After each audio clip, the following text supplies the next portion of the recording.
Hi, I'm Sarah Hodges, and you're listening to Executives Uncut, the podcast where we provide solutions for the corporate cycle of hell. This is episode one of the show, and today we are talking about proverbial corporate fires. I'm here with Fergus Connolly, performance coach, author, and TED Talk speaker, as part of our Concepts of Chaos series. Welcome, Fergus. Hi, Sarah. Hi, good to see you again. We see each other a lot. Uh, it's kind of funny to put on that podcast persona, right? When like in reality, we talk quite often. And that's the idea of Executives Uncut is that this is totally unedited. You guys are going to see behind the scenes. We're just going to be normal people talking, so kind of radio show style, but obviously around a topic that is meaningful to you. So today it's proverbial fires. These are things that happen outside of our control that are difficult to manage. Like COVID, for example, or it could be an actual fire, hopefully not, but we're mostly talking about proverbial fires. Fergus, what are some of your experiences working with, executives or even in your own personal life with these proverbial fires? Uh, the first thing that it took me a little while to get my head around this, but things are going to happen that you don't see coming, that you've got no control over, that are just going to knock you off your feet. And so we sometimes think that we've got things structured and organized, but we don't, and it's going to keep happening time and time again. And that was one because I used to get really annoyed when something like that would happen because I would beat myself up that I should have seen something coming or I should have been in control. That was the first thing that I really had to manage. Yeah, it's funny. I tell my clients often that should is a dirty word. Should is when we're essentially shaming ourselves, and it just adds to our bucket of stress, and it makes those proverbial fires that much more difficult to deal with because not only are you dealing with the fire itself, but you're dealing with the shame and guilt of not, seeing it coming beforehand. Like you can't predict the future. Like most corporations did not have the foresight to predict something like a global pandemic, right? Yeah, exactly. And we also, when you're working at a higher and higher level and you prepare more and more and you're successful, you start to confuse preparation with control. So you think that you're in control, but you just prepared really well and were successful. And that you bring that kind of mindset over and you think that you should be in control of things when in reality, like you said, like with COVID, you're not in control of these things outside of your sphere. They're going to happen. So you don't see them coming. Yeah, and I think that a lot of this comes down to acceptance, right? Because you can't necessarily see what's happening outside of your sphere of control, and really the only thing you can control is your own personal response. And even then, you have to have a very high level of self-awareness to have your own personal control of your own response, don't you think? Yeah, absolutely. And I like the way you use the word response rather than reaction because, sometimes we just react straight away without having that awareness. And that's the critical part because you are like, I say it to people all the time, you're not really in control of anything except that response to the events that happen. That's the key thing. And you're in complete control of that. Absolutely. Did this ever happen in your personal life where you Oh, had to accept? so so many times and it was difficult but it's funny because working with a lot of athletes and athletes under pressure, that's when you see it most. And you see, and this is the funny thing, that would coach athletes to manage these situations, but then in my own life occasionally, frequently, I would forget the difference. And it's really interesting actually as well with, for example, like anyone who plays golf, you will either choke or you'll freeze. Like choking is where you've got all too many options and you're panicking and you don't know which. And then freezing is when you don't know what to do at all. And that's the difference between a novice and an expert. You see that time and time again. But yeah, I've seen so many mistakes where something happens and I've reacted without thinking, without awareness, without being calm, or I've confused myself with too many options and not being decisive. How about Yeah, you, and Sarah? oh gosh, I was kind of afraid you're going to ask me that. You know, I think that when my life was proverbially, is that a word? When it was when it set on proverbial fire, um, was probably when my ex-husband, comes home and tells me he's gay. That was a really bad day. And my entire world exploded. And talk about the shoulds, right? You're like, oh, I should have seen it coming. People are like, how could you not have known? I'm like, well, because, we still, anyway. So, so my world was basically set on fire, right? And I had to, you know, there was a lot of acceptance and a lot of not shaming myself about not seeing it coming that I had to go through in order to put that fire out and to then move forward in my life in the long game. And that's here on Executives Uncut, we're going to talk about some personal things and things that are uncomfortable. But yeah, that was definitely probably one of the biggest fires that I had, one of the most difficult fires that I had to put out in my life. And so, that brings us to strategies, right? Like, what strategies do you recommend your clients, and what strategies have you used yourself to put out these proverbial fires? Well, I think the first one is having that predetermined mindset already, or realizing that you're not in control. And you find that those people who have that, who realize, okay, we're not in control, can find that acceptance sooner and quicker. And that's the difference. Sometimes, I talk about this all, people use phrases like Tom Brady, for example, is in control of a game. But I keep reminding people, he's not in control of the game. He's in control of his response. And he's accepted that things are going to be chaotic. And so if you have that image in your mind, that's the image that I try and have people have if they're a football fan or whatever. They're in control of their response and their acceptance, and that's the important thing. I spoke about this in my TED talk. When I burned out a few years ago, one of the biggest mistakes that I made was not actually sharing it with other people, the stress and the difficulty that I was dealing with, and that having a group of people, or sheepdogs as I call them, that is very important for helping you accept things and for your awareness, because it helps give you those reference points for your own self-awareness. Yeah, absolutely. Talking about it, I think it's easier said than done, though, right? To go from a reaction to a response. Not everybody has the skill set or even realizes that there's a difference. I know that one of the things that I teach my clients, and I don't always use this by name because I think some people think that it's like a way to enable them or go too easy on themselves, but self-compassion is actually a major motivator, and it helps with resiliency in times like this, where you acknowledge the emotion you're feeling, you normalize it, and then you figure out, okay, how can I be kind to myself in this moment? What can I do to support myself here?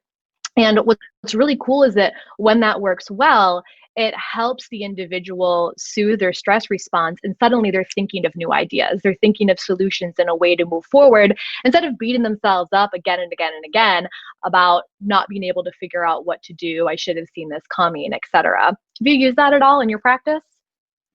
Yeah, and it's so funny you say that, because if you're dealing with or you're helping someone else, you would have compassion for them, you would have empathy for them. But sometimes with yourself, you're your own worst critic. You don't even treat yourself as well as you treat some of your closest friends or colleagues or clients who are dealing with things. You're usually quite hard on yourself. So having that, like you say, self-compassion, or just honesty, and being very honest with yourself, like, this is how I feel, or this is what's happening, that's the first stage, really, because when you can do that, like you said, then you can process it, you can understand it, and you can begin then to move forward. Yes, and when you're moving forward, I think in situations like this, like, obviously the first step is put out the fire, right? The short game. Like, put out the fire as quickly as you possibly can, respond to it as mindfully as you can. But then there's also a long game. And sometimes I think that executives forget that there is a long game, because when we're under that stress response, we just want to take care of it. We want to flee, or we want to flight. We want to flee or fight, or sometimes we freeze. But really, it's just make the problem go away so I can get back to my comfort zone. But the comfort zone isn't necessarily where you want to be, because you could be missing out on an opportunity. For example, this podcast, right? This podcast came out of us, wanting to bring solutions to people who are struggling in this environment. And it was a way for us to give back and pivot our businesses a little bit and change how we were operating in the midst of COVID. It really is something cool that came out of a global proverbial fire, didn't it? Absolutely. And this happened exactly like you said. COVID came along, everything was turned upside down. You couldn't get out and see clients face to face. And so, another way to keep working and to create something was, go down this, explore this option of a podcast. And that's a perfect example of, okay, accepting that things have changed. They may or may not come back at whatever period of time, we don't know. But once you process that, then you can actually start to make decisions and start to act. And that's very important. I always use the image of like a freeway. You've got a fast lane and a slow lane, and you have to change between those. Like you said, move to the fast lane to tackle the immediate problem. One of my friends uses the phrase, let's tackle the gator closest to the boat first. Let's take care of that. And then you can move to the slow lane to process. But at times, you're going to have to switch between the two. It's never, like you said, going back to your comfort zone forever. And just one other thing you touched on actually earlier, which was really important, was, you have to practice having awareness and not reacting all the time. It's a skill, because the more you react, the better you get at reacting. And process, being able to practice that skill of pausing, being aware, and then responding properly. It's a skill. Just have to practice it. Yeah, it's absolutely a skill. And I think it's a leader's responsibility to become really, really freaking good at that skill, right? Because they then guide the entire corporation. So let's say then that a leader, has dealt with their own personal reaction versus response to the proverbial fire, and has come up with some solutions, or has talked to their team and come up with some solutions. How then do you recommend they can best communicate it with the rest of their corporation? Yeah, it's really important as well. Like you say, that whenever you make a decision or leadership, that that image, and we'll talk about body language in a later episode, but how you portray yourself, carry yourself, is critical to the emotional understanding of everyone you have around them. And then it's explaining that vision as quickly as you can to everybody else, and for everybody to see their part in it, so they understand their role, and they understand their role in this new direction. And making that crystal clear is so important for keeping everybody on board, making them feel part of it. And that clarity is so important. Yeah, and I think part of clarity is also using emotional language, and using empathy. We talk about empathy a lot in communication as leaders. And the reason why is that actually helps if you empathize with your employees, it helps them, bring them up to higher brain function when they are under times of stress or uncertainty, or they're in their own fight or flight. So you can actually use a language of emotion. Like, I imagine you all feel really nervous about what's happening right now. I imagine you all feel a lot of anxiety. I also, be vulnerable. I also feel a lot of anxiety. And then let them know kind of what you're doing to process it, how you're looking out for them. And that language of emotion, that kind of that vulnerability, that authenticity, helps them know that, you're a human being who not just wants to figure out the best strategy to keep the corporation afloat, but understands that you are leading a team of human beings, right? A team of individuals who also need to be seen and need to be heard and need to be felt. Yeah, you're not dealing with machines or technology. When you're leading people, I use the phrase all the time, winning's a people business. And you need to display empathy. And there's a careful balance between empathy and sympathy.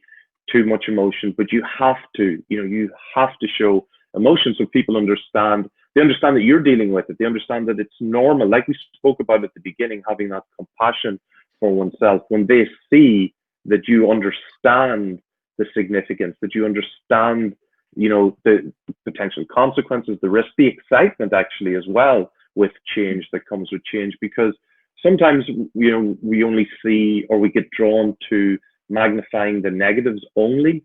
But at times like this is where there's a lot of excitement, there's a lot of opportunity, and displaying that and explaining that to everybody is so important. You can't, it's old school, I think, where you remove emotion from everything. It doesn't work like that.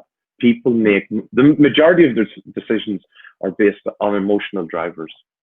Yeah, absolutely. And so, one last thing about communicating it with staff or personnel, I think that something that executives forget is they want to, in situations like this, give directives. And there's a fine line between giving directives and using it as an opportunity to coach them, right? Like asking open-ended questions, finding out maybe somebody actually has a better idea than you, or maybe what you think is realistic is not realistic.